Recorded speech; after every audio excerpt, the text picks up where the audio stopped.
In the quiet suburb of Willow Creek, nestled just beyond the hum of Seattle's skyline, Michael and Emily Harper thought they'd found their slice of heaven. It was the spring of 2024, and after decades of Michael grinding through high-stakes courtrooms as a trial lawyer, they'd traded the city's chaos for a modest home with a sprawling backyard. Their dream was simple: mornings sipping coffee on the porch, evenings tending to a small vegetable garden Emily had nurtured from seeds. That garden wasn't just plants, it was their rebellion against a life of deadlines, a testament to living on their terms. One perfect morning, as Michael admired a ripe, ruby-red heirloom tomato gleaming in the sun, their peace shattered. At exactly 8:45 a.m., a shadow loomed over their patio. Patricia Langley, president of the Willow Creek Homeowners Association, stood at the edge of their lawn, her navy blazer crisp as a military uniform, her gaze locked on the garden with the kind of disgust you'd reserve for a rotting carcass.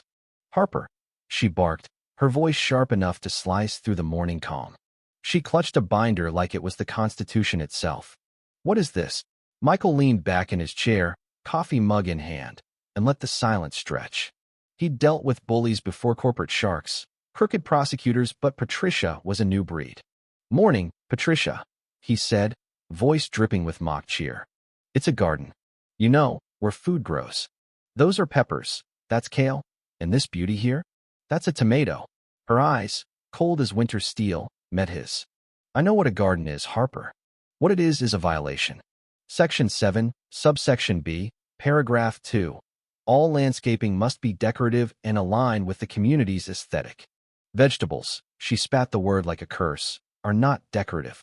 Michael smirked. He'd studied the HOA bylaws before they bought the house. "Actually, Patricia, decorative is subjective. The bylaws don't ban vegetables. I find a garden that feeds us far prettier than another patch of thirsty grass." Her jaw twitched, a telltale sign he'd hit a nerve.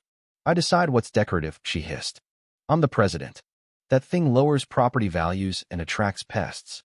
Under his breath, Michael muttered, "Only pest here is you." Emily, watching from the kitchen, choked back a laugh. Patricia's ears caught it. "What was that?" she snapped. "I said it's hard to believe," Michael replied smoothly. "It's tidy, hidden behind the house. You'd have to trespass to even see it." "My duties require inspections," she shot back, chest puffed. "You have 24 hours to remove it, or fine start." Michael stood, setting his mug down with a deliberate clink. "No," he said, voice steady as stone. "The garden stays. Send your fine. We'll see how this plays out." Patricia's face twisted into a sneer, her authority challenged. "You'll regret this, Harper. I built this community.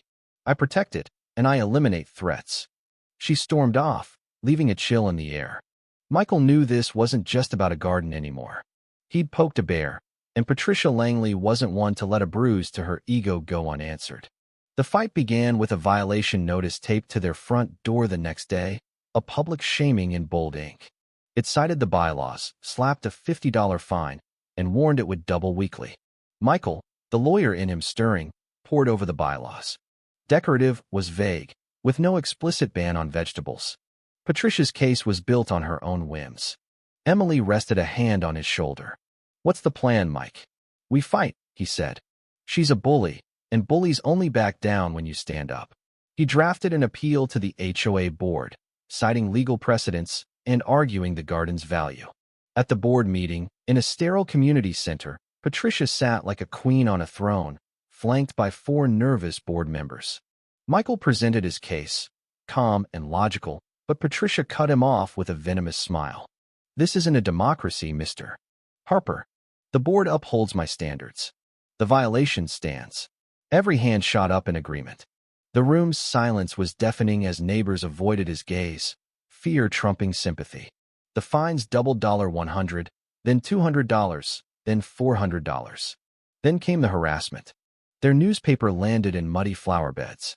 Their sprinklers mysteriously shut off on scorching days. One evening, their prized tomato plant was snapped at the bino animal. No storm, just a deliberate act of spite.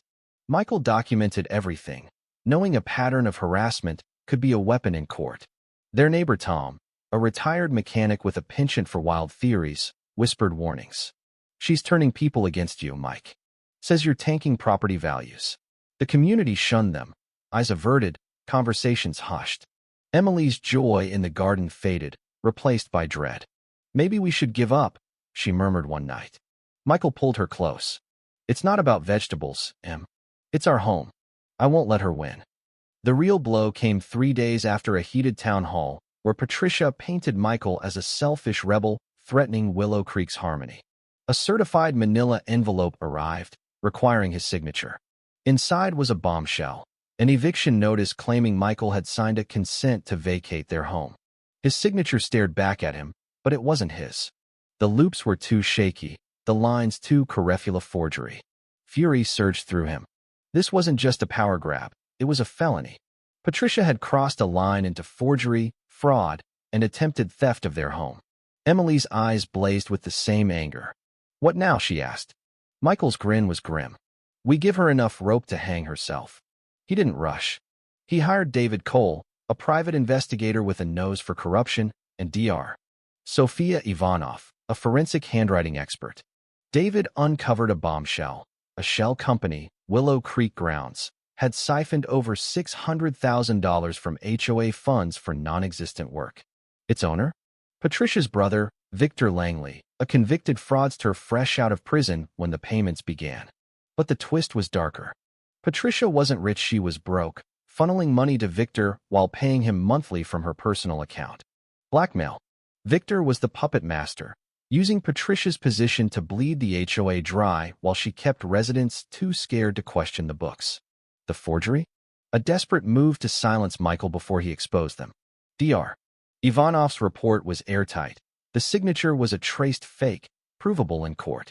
Michael filed a petition for judicial review, bypassing the HOA's corrupt board. He laid out the Saga Garden dispute, harassment, forgery, and embezzlement backed by David's findings and Ivanov's analysis. At the hearing, in a tense Seattle courtroom, Patricia strutted in, oblivious to the trap. Her lawyer, a smug suit named Carlson, called the case frivolous, waiving the forged document. Michael's attorney, Rachel, presented Ivanov's devastating analysis, projecting the fake signature beside Michael's real one. The courtroom gasped. Rachel then dropped the financial records, exposing the shell company and Victor's criminal past. Patricia's composure cracked. It wasn't my idea, she blurted, tears streaming. Victor made me do it. The confession stunned the room. Judge Laura Hensley, voice like ice, ordered Patricia's arrest and issued a warrant for Victor. The HOA was placed in receivership, its board dissolved. Patricia and Victor took plea deals. She got probation and restitution. He got years behind bars. Willow Creek transformed overnight. Fear lifted, neighbors spoke freely, and gardens sprouted across yards, symbols of defiance. Michael and Emily reclaimed their garden, its soil once again a place of peace. As they stood watching the sunset, Tom brought over a slightly burnt pie. You did it, Mike, he grinned. You took down the empire. Michael smiled at Emily, her face radiant again. It was never about an empire, he said. It was about our home. About planting a tomato and letting it grow in peace. Justice had come to Willow Creek, but at what cost? Was Patricia a villain or a victim? Should Michael have stopped at saving his home, or was dismantling the HOA's corruption worth the fight? What would you do if someone tried to steal your home over a garden? Drop your thoughts below, hit that like button, and subscribe for more stories that make you question everything.